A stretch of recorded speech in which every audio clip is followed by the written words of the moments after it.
पुंडलिक वरदे हरी विठ्ठल श्री ज्ञानदेव तुकाराम पंढरीनाथ महाराज की जय. विठुराया, जबाबदारी मोठी आहे आणि जीव लहान. तू तुझं अस्तित्व दाखवून दिलंस. आता फक्त एकच प्रार्थना आहे रे, या जमिनीवर विद्येचं मंदिर उभं राहावं. विठुराया पाठी राखा.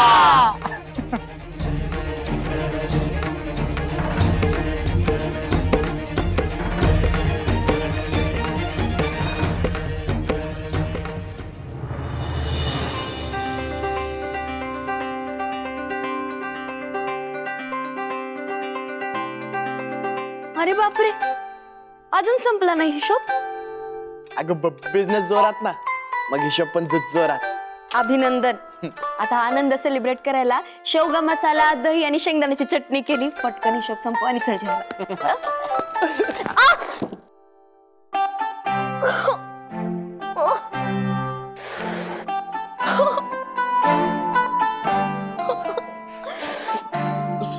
Sorry sorry. सगळ्या हातात करंट आला. किती जोरात लागलं मला. सॉरी बोललो की होतं का सगळं नीट. सॉरी. सॉरी इंदू, किती जोरात लागला रे. ए म्हणजे तुला आता त्या हाताने जेवता नाही येणार. वा वाह वाह वा बोलतोय साधू. इतक्या जोरात मला लागला आणि तू वा बोलतोयस. अगं हे बघ, तू माझ्या आवडीचा स्वयंपाक केलास बरोबर. तर कसं असतं ना, तो स्वयंपाक आता मी तुला भरवतो. कारण आवडीचा स्वयंपाक जर आवडीच्या माणसाला भरवला ना की त्याची चव वाढते. माहिती चव वाढते का. मग ना आवडीच्या माणसाकडून ना धम्मक लाडू आणि चापट पोळी खा, तेही चांगलं लागेल. कळलं का. अगं इंदू, काय तू पण ना, तूच नाही आपण दोघं पण ना असं लहान लेकरासारखे भांडत असतो. आता आपलं लहान लेकरासारखं भांडायचं वय आहे का. त्यासाठी छोटी इंदू पाहिजे. तू अरे दार उघडे ना. आगाऊपणा नको करत जाऊ तू असा.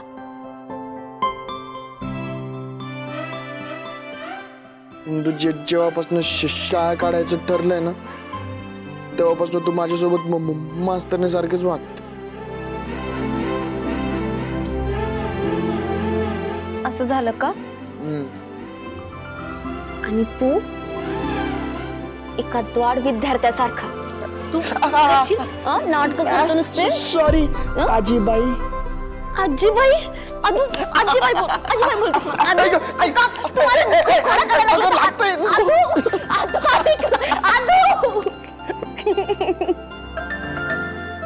आजीबाई.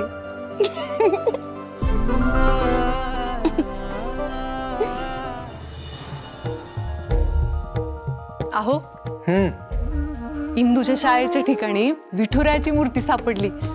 हा शुभ संकेतच आहे नाही.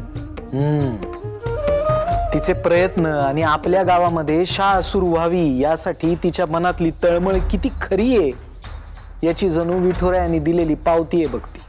अगदी माझ्या मनातलं बोललात. मला असं वाटतं इंदूचं शाळेचं स्वप्न पूर्ण व्हावं ना, ही विठुरायाचीच इच्छा आहे. पण आजपर्यंतचा इंदूचा प्रवास कुठे एवढा सोपा होता की इथून पुढचा असणार आहे. म्हणजे इंदूची परीक्षा अजून संपलेली नाही. मोहितराव, आपल्या वहिनी हे इंदूच्या विरोधातच आहेत आणि ते तिला पुढचं काम सहजासहजी करू देतील असं मला वाटत नाही. अहो मग करू देत विरोध, पण मला खात्री आहे इंदू आपल्या गावात शाळा नक्की उभारणार. हा संघर्ष एवढा सोपा नाहीये शकू. हो मान्य आहे मला, पण तिला उभारी द्यायला तुम्ही आहात की तिच्या पाठीशी उभे. मी या सगळ्या संघर्षामध्ये मी इंदूला कधीही एकटं पडू देणार नाही. कधीही नाही. राम कृष्ण हरी.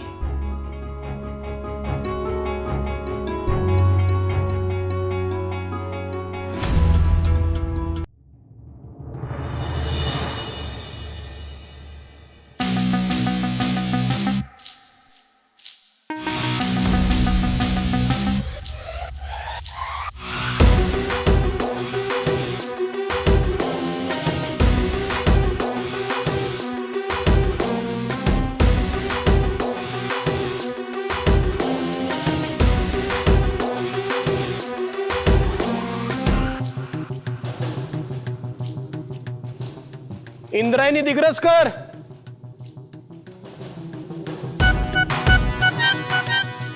ओ इंद्रायणी देवी दिग्रसकर, आहात का घरात?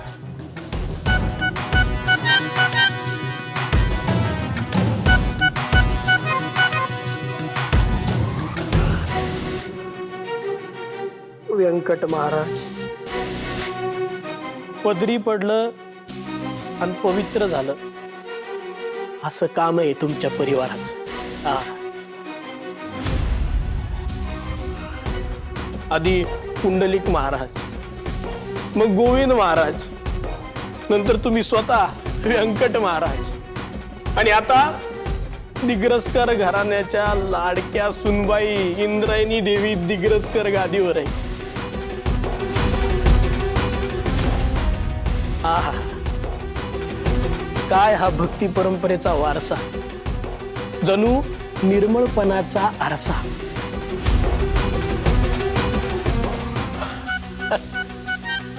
कमालच झाली तुमच्या वास्तू जादू या व्यंकट महाराज. म्हणजे आमच्या सारख्याच्या तोंडून ही शब्द सुमना यावी म्हणजे. महाराज, नाही, विठूच्या वाडीची पुण्यभूमी जर पवित्र झाली असेल तर ती तुमच्यामुळं आणि तुमच्या सुनबाईमुळं. अहो, खऱ्या मोठ्या बाई तर त्या आहेत.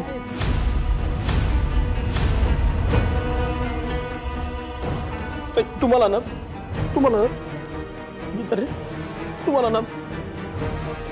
अंगदंड होते व्यंकट महाराज. मोहितराव काय करताय? उठा तुम्ही. नाही महाराज, पाया पडू द्या आम्हाला. थोडस पुण्य नशिबात पडू द्या आता. मोहितराव, पाया पडायचंच असेल तर विठुरायाच्या पडा. काही काम होतं का तुमचं माझ्याकडे?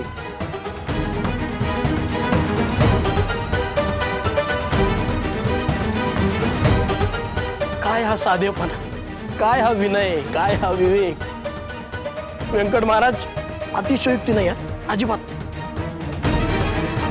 पण तुमच्या घरी आल्यावर अक्षरशः पंढरीला आल्यासारखं वाटतंय.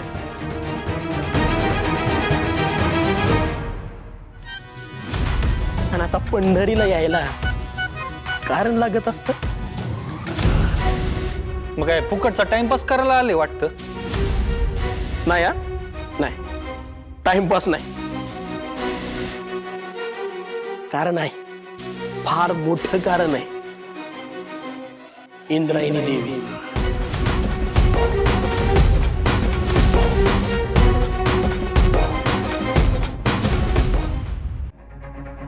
इंद्रायणी देवी, आमचे दोन्ही हस्त आणि एक मस्तक हे सगळं जोडून तुम्हाला नमस्कार करायला हवा. माझ्या गुरूंना केलात ना, पोचला माझ्यापर्यंत. येण्याचं कारण सांगताय ना? आधी पाया पडू द्या.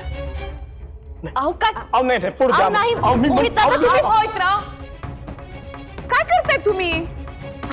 आता तिनं सांगितलं ना का गुरुला केला, तिला पोचला म्हणून बस झालं ना. तुम्ही पटकन इथं येण्याचं प्रयोजन सांगून टाका. इंद्रायणी देवी, तुम्ही विठूच्या वाडीत आहात, आमचं भाग्य आहे. भूताच्या माळाला तुम्ही विठुरायाचा माळ केलात. अहो, साक्षात विठुरायाने त्याचं अस्तित्व दाखवून दिलंय. अख्ख्या गावानं पाहिलंय. अहो, आमच्या सारख्या पापी माणसाचे डोळे असे खाडकन उघडलेत, खाडकन. पापीच होत आम्ही, पापीच होत. अहो, तुमच्या शाळेच्या कामाला विरोध केला आम्ही, आडकाठी आणली, लय वाईट वागलो तुमच्याशी. चूक झाली आमच्याकडून. आता पश्चाताप व्हायला लागलाय आम्हाला. लय लय लय शर्मिंद आहे आम्ही.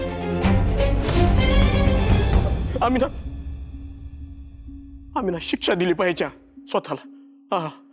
शिक्षा दिली पाहिजे. शिक्षा दिली पाहिजे. चुकलं आमचं. शिक्षा झाली पाहिजे.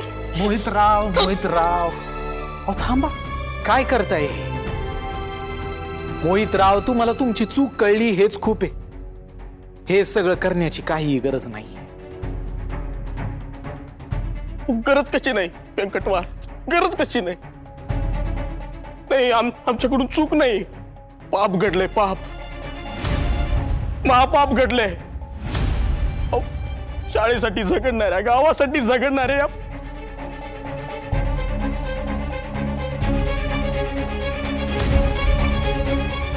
हा खरं बोलतोय की